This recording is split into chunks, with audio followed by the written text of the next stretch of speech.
ओम नमः शिवाय। दोस्तों, स्वागत है आप सबका आपके चैनल जी जायसवाल यूट्यूब स्टोरी में।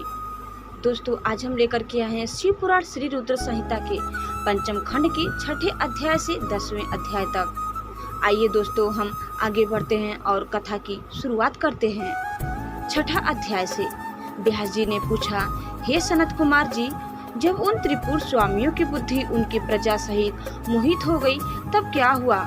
कौन सी घटना घटी? प्रभु कृपा कर इस विषय में मेरे ज्ञान को बढ़ाइए।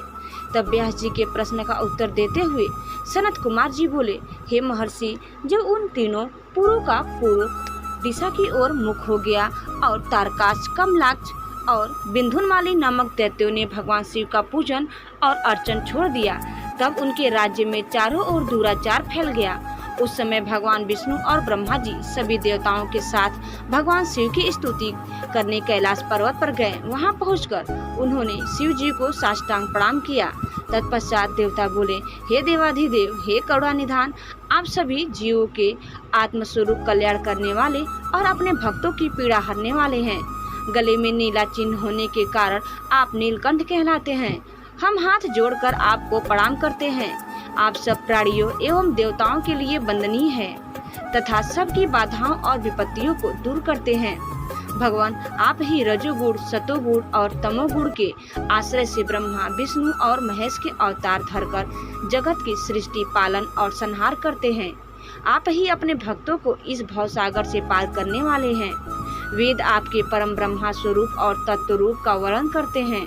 आप सर्वव्यापी, सर्वात्मा और इन तीनों लोकों के अधिपति हैं। आप सूर्य से भी अधिक तेजस्वी और दीप्तिमान हैं। हम आपको नमस्कार करते हैं। आप ही इस प्रकृति के प्रवर्तक हैं तथा सब प्राणियों के शरीर में रहते हैं। ऐसे परमेश्वर को हम प्रणाम करते हैं। हे शिव शंभो, तारकाच, कमलाक्ष और बिंधुनमाली नामक त्रिपुर स्वामियों ने हम देवताओं को अनेकों प्रकार से परेशान कर प्रताड़ित किया है। वे देवताओं का विनाश करने के लिए उन्मुख है। हे प्रभु, हम आपकी शरण में आए हैं। भगवान, उन असुरों का विनाश करके हमारी रक्षा कीजिए। इस समय तीनों असुरों ने धर्म मार्ग को छोड़ दिया है और नास्तिक शास्त्र का पालन कर रहे हैं। आपकी इच्छा के अनुरूप तारकाच, कमलाक्ष और बिंधुनमाली तीनों धर्म कर्म से विमुख हो गए हैं। अतः अब आप उनका वध कर देवताओं को मुक्ति दिलाइए। इस प्रकार कहकर सभी देवता चुप हो गए और मस्तक झुकाकर खड़े हो गए।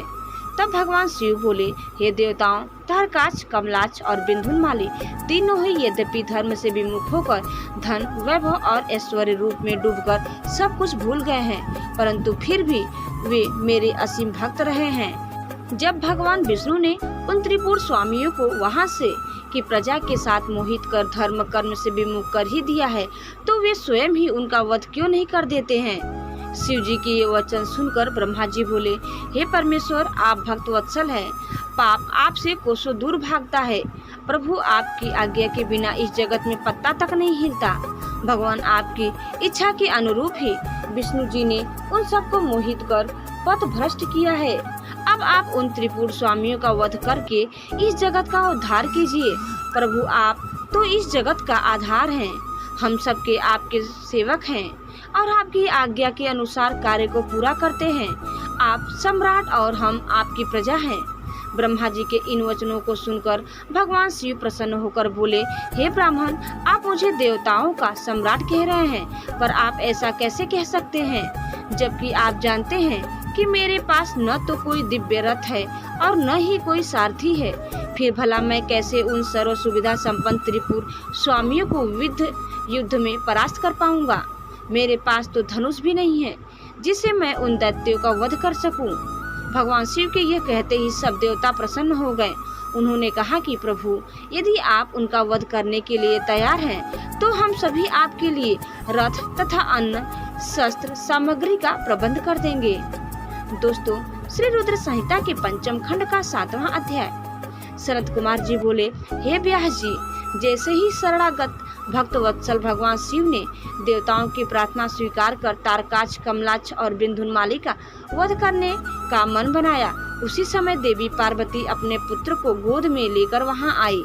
तब जगत जननी माँ जगदम्बा को आता देखकर ब्रह्मा, विष्णु सहित अन्य देवताओं ने हाथ जोड़कर उन्हें प्रणाम किया। अपने पुत्रों को देख भगवान शिव उन्हें प्यार करने लगे। तब देवी पार्वती भगवान शिव को अपने साथ लेकर अपने भवन के भीतर चली गई।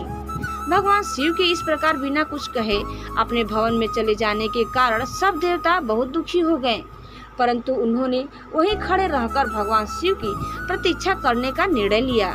उस समय वे दैत्यों के भाग्य की प्रशंसा करने लगे।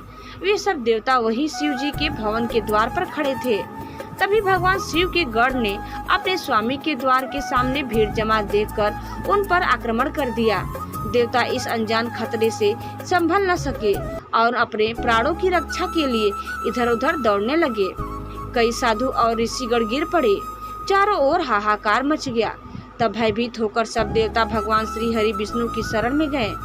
देवताओं को समझाते हुए श्री हरि विष्णु ने कहा, देवताओं तथा मुनिगणों, आप लोग क्यों इतना दुखी हो रहे हैं? महान पुरुषों की आराधना करने में तो दुख आते ही हैं। इन कष्टों को झेलकर ही भक्त की दृढ़ता बढ़ती है और तब वह अपने आराध्य देवों को प्रसन्न कर पाता है। भगवान शिव तो समस्त गणों के अध्यक्ष तथा परमेश्वर है। आप सब मिलकर भगवान आशुतोष की प्रसन्नता के लिए ओम नमः शिवाय, शुभम शुभम कुरु कुरु शिवाय नमः ओम मंत्र का 1 करोड़ बार जाप करो। वे इससे अवश्य ही प्रसन्न होंगे और हमारा कार्य पूछेंगे। भगवान श्री हरि विष्णु के इन वचनों को सुनकर सभी देवता बहुत प्रसन्न हुए और सहर्ष भगवान शिव की आराधना करने लगे। अपने कार्य की सिद्धि के लिए उन्होंने 1 करोड़ बार विष्णु जी द्वारा बताए गए मंत्र का जाप करना आरंभ कर दिया। जैसे ही उनकी यह आराधना संपन्न हुई, भगवान शिव उनके सामने प्रकट हो गए। भगवान शिव बोले, मैं आपकी इस उत्तम आराधना से बहुत प्रसन्न हूँ। आप अपना इच्छित वर मांगे। प्रभु के ये वचन सुनकर देवता बोले, हे देवाधिदेव, हे जगदीश्वर, आप सबके कल्याण करता है। भगवान, हम पर कृपा कर हमारी रक्षा कीजिए। आप त्रिपुर स्वामियों का वध करके हमें भय से मुक्ति दिलाएं। तब भगवान शिव देवताओं की प्रार्थना सुनकर पुनः बोले, हे हरे, हे ब्राह्मण, हे देवगण तथा मुनियों, जैसा आप चाहते हैं वैसा ही होगा। मैं अवश्य ही आपकी आराधना सफल करूंगा। हे विष्णु, आप इस जगत के पालन करता है, इसलिए त्रिपुर विनाश के लिए आप मेरी सहायता करें। मेरे लिए दिव्य रथ, सारथी और धनुष सहित आवश्यक सामग्री की व्यवस्था करें। सनत कुमार जी बोले, मुने, भगवान शिव की इच्छा जानकर सब देवता बहुत प्रसन्न हुए तथा शिव जी की आज्ञा अनुसार समस्त युद्ध सामग्री की व्यवस्था करने लगे। मुने, देवताओं द्वारा शिव जी को प्रसन्न करने के लिए 1 करोड़ बार जाप किया गया। यह मंत्र महान पुण्यदायी है। यह शिव जी को तुरंत प्रसन्न करने वाले तथा मुक्ति भक्ति के मार्ग पर ले जाने वाला यह मंत्र शिव भक्तों की सभी कामना और इच्छाओं को पूरा करता है। इस मंत्र से धन यश की प्राप्ति होती है और आयु में वृद्धि होती है। यह निष्काम मनुष्य के लिए मोक्ष प्राप्ति का साधन है। जो मनुष्य भक्ति भाव और शुद्ध हृदय से इस मंत्र को जपता है, उसकी सभी अभिलाषाएं भक्त वत्सल कल्याणकारी भगवान शिव अवश्य ही पूरी करते हैं। दोस्तों, श्री रुद्र संहिता के 5वें खंड का 8वां अध्याय। व्यास जी ने सनत कुमार जी से पूछा, हे सनत कुमार जी, आप अत्यंत बुद्धिमान और सर्वज्ञ हैं। आपने मुझे अद्भुत शिव कथा सुनाने की कृपा की है। मुनि, जब भगवान शिव ने देवताओं के अभिष्ट कार्यों को पूरा करने के लिए त्रिपुर स्वामियों का वध करने हेतु विष्णु जी से दिव्य रथ का निर्माण करने के लिए कहा, तब विष्णु जी ने क्या किया? दिव्य रथ का निर्माण किसने और कैसे किया? सूत जी बोले, हे मुने, व्यास जी के यह बात सुनकर सनत कुमार जी ने भगवान शिव के चरणों का ध्यान करके कहा, भगवान शिव के लिए दिव्य रथ के निर्माण के लिए देवताओं ने अपने शिल्पी विश्वकर्मा को बुलाकर उन्हें कार्य सौंपा। तब भगवान शिव की अनुरूप ही विश्वकर्मा ने उनके लिए रथ का निर्माण किया। उस रथ के समान कोई दूसरा रथ नहीं था। वह दिव्य रथ सोने का बना हुआ था। उस रथ के दाएं पहिए में सूर्य और बाएं पहिए में चंद्रमा लगे हुए थे। सूर्य के पहिए में 12 अर्रे लगे हुए थे, जो कि 12 महीनों का प्रतिनिधित्व कर रहे थे। चंद्रमा के पहिए में 16 अर्रे चंद्रमा की 16 कलाओं का प्रदर्शन कर रहे थे। ब्रह्मांड में विद्यमान अश्विनी आदि 27 नक्षत्र उस रथ के पीछे के भाग की शोभा बढ़ा रहे थे। 6 ऋतु सूर्य और चंद्रमा के बने पहियों की धुरी बनी।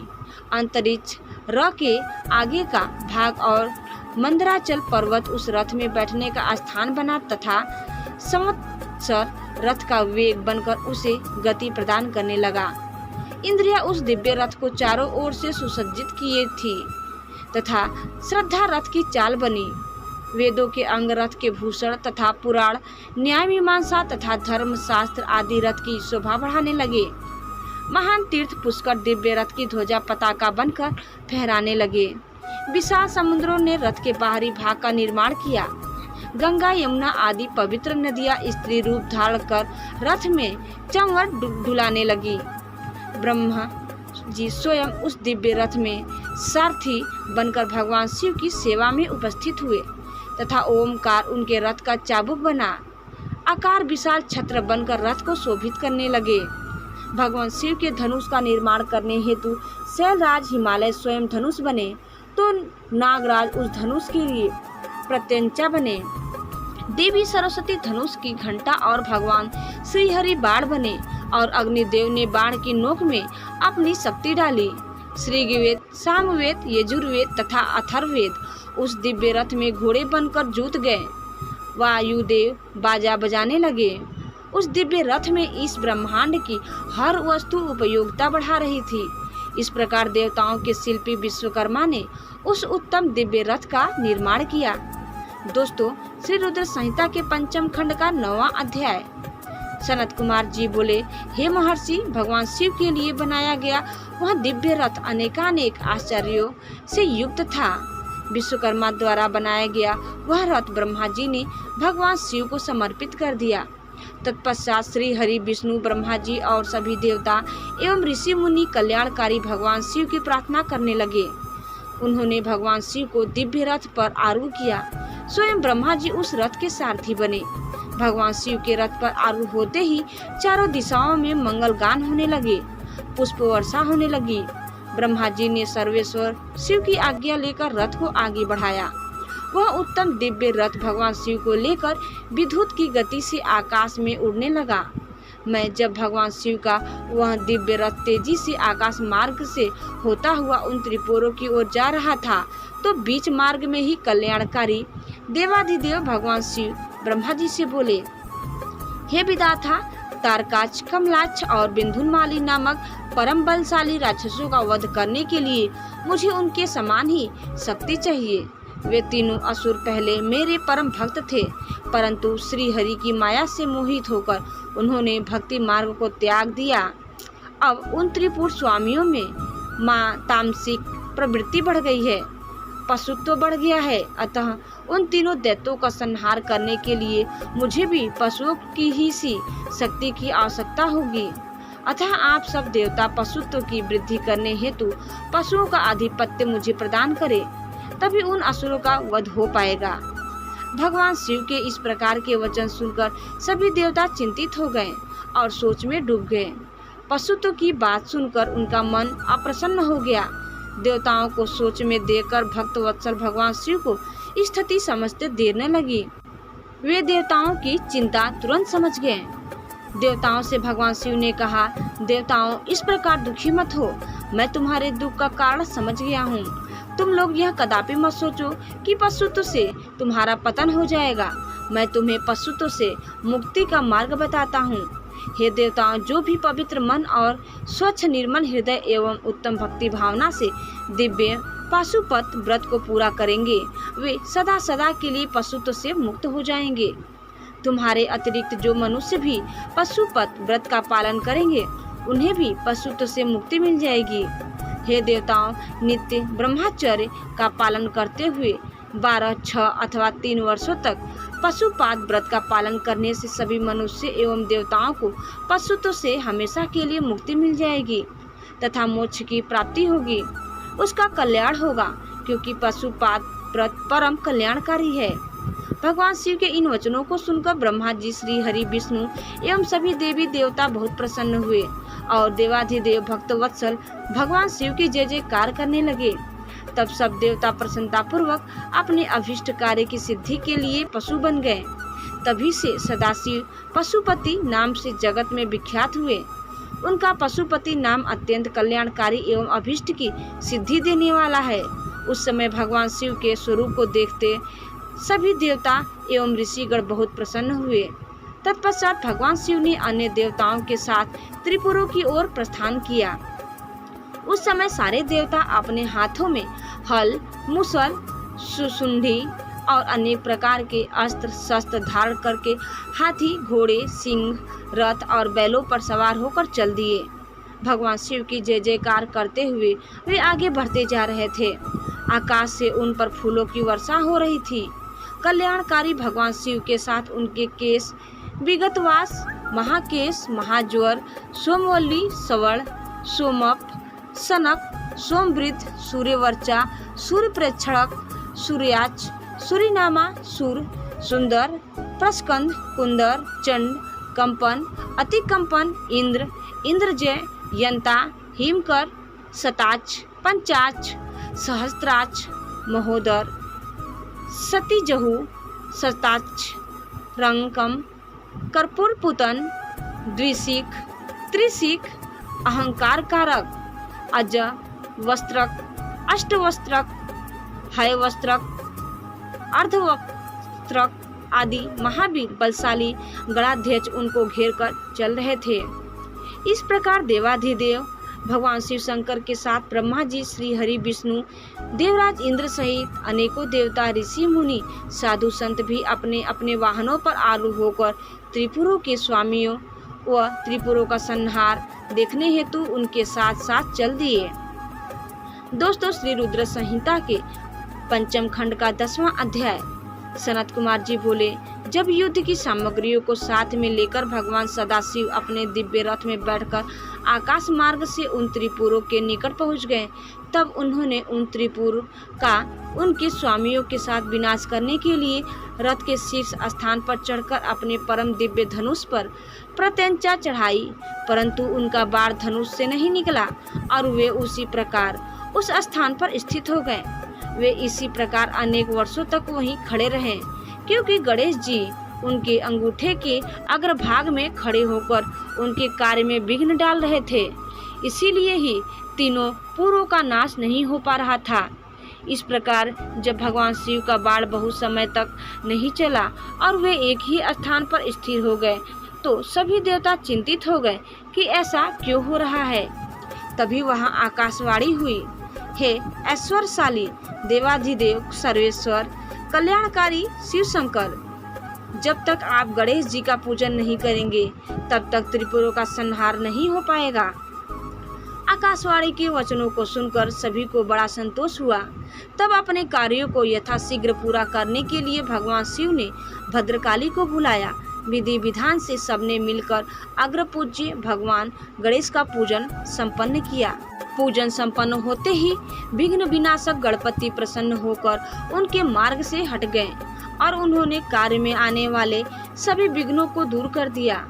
उनके हटते ही भगवान शिव को तारकाच, कमलाच और बिंधुनमाली के तीनों नगर सामने नजर आने लगे। तीनों पुर कालवश शीघ्र ही एकता को प्राप्त हुए, अर्थात मिल गए। ब्रह्मा जी द्वारा प्रदान किए गए वरदान के अनुसार उनके अंत का यही समय था जब त्रिपुर आपस में मिल जाएं। त्रिपुरों को मिला देख सभी देवता बहुत प्रसन्न हुए। वे प्रसन्न होकर भगवान शिव की जय जयकार के नारे लगाने लगे। तब ब्रह्मा और विष्णु जी ने महेश्वर से कहा कि हे देवाधिदेव, तारकासुर के इन तीनों दैत्य पुत्रों के वध का समय आ गया है। तभी ये तीनों पुर मिलकर परस्पर एक हो गए हैं। इससे पहले कि ये तीनों पुर फिर से अलग हो जाएं, आप इन्हें भस्म कर दीजिए और हमारे कार्य को पूर्ण कीजिए। तब भगवान शिव ने ब्रह्मा जी और श्री हरि की प्रार्थना स्वीकार करके अपने दिव्य धनुष पर पाशुपतास्त्र नामक बाण चढ़ाया। उस समय अभिजीत मुहूर्त था। विशाल धनुष की टंकार से पूरा ब्रह्मांड गूंज उठा। तब भगवान शिव ने तारकाच, कमलाच और बिंधुनमाली को ललकार कर उन पर करोड़ों सूर्य के समान प्रकाशमान पाशुपतास्त्र छोड़ दिया। उस बाण की नोक पर स्वयं अग्निदेव विराजमान थे। उन विष्णुमय अग्नि बाणों से त्रिपुरवासियों को दग्ध कर दिया, जिसे देखते ही देखते हुए तीनों पुर एक साथ ही समुद्रों से घिरी भूमि पर गिर पड़े। सैकड़ों असुर उस अग्नि बाढ़ से जलकर भस्म हो गए। चारों ओर हाहाकार मच गया। जब तारकाक्ष अपने भाइयों सहित जलने लगा तब उसे यह एहसास हुआ कि यह सब भगवान शिव की भक्ति से विमुख होने का परिणाम है। तब उसने मन ही मन अपने आराध्य भगवान शिव का स्मरण किया और रोने लगा। तारकाक्ष बोला, हे भक्त वत्सल, कृपा निधान, करुणा निधान भगवान शिव, यह तो हम जानते ही हैं कि आप हमें भस्म किए बिना नहीं छोड़ेंगे। फिर भी प्रभु हम आपकी कृपा चाहते हैं, अतः आप हम पर प्रसन्न होइए। भगवान, जो मृत्यु असुरों के लिए दुर्लभ है वह हमें आपकी कृपा से प्राप्त हुई है। प्रभु, बस अब हमारी आपसे सिर्फ एक ही प्रार्थना है कि हमारी बुद्धि जन्म जन्मांतर तक आप में ही लगी रहे। यह कहकर वे सभी दानव उस भीषण अग्नि में जलकर भस्म हो गए। भगवान शिव की आज्ञा से उन पूरों के बालक, वृद्ध, स्त्रियां, पुरुष, पेड़ पौधे आदि सभी जीव जंतु भी अग्नि की भेंट चढ़ गए। उस भीषण अग्नि में स्थावर, जंगम आदि सभी को पल भर में ही राख के ढेर में बदल दिया। पाशुपतास्त्र से प्रज्वलित अग्नि में सभी जलकर भस्म हो गए। परंतु भगवान शिव का भक्त मैं नामक दैत्य, जो असुरों का विश्वकर्मा था और जो देवों का विरोधी भी नहीं था, भगवान शिव के तेज से सुरक्षित बच गया। इस प्रकार जिन दैत्यों या प्राणियों का किसी भी स्थिति में मन धर्म के मार्ग से विचलित नहीं होता है, उनका पतन किसी भी स्थिति में किसी के द्वारा नहीं होता है। इसलिए सज्जन पुरुषों को सदैव अच्छे कर्म ही करने चाहिए। दूसरों की निंदा करने वालों का सदा ही विनाश होता है। अतः हम सभी को पर निंदा से बचना चाहिए और अपने बंधु बांधवों के साथ इस जगत के स्वामी भगवान शिव की आराधना में तन्मय होकर लगे रहना चाहिए। दोस्तों, यह कथा हम यही समाप्त करते हैं। मिलते हैं दूसरे वीडियो में दूसरी कथा के साथ। तब तक धन्यवाद। ओम नमः शिवाय। हर हर महादेव।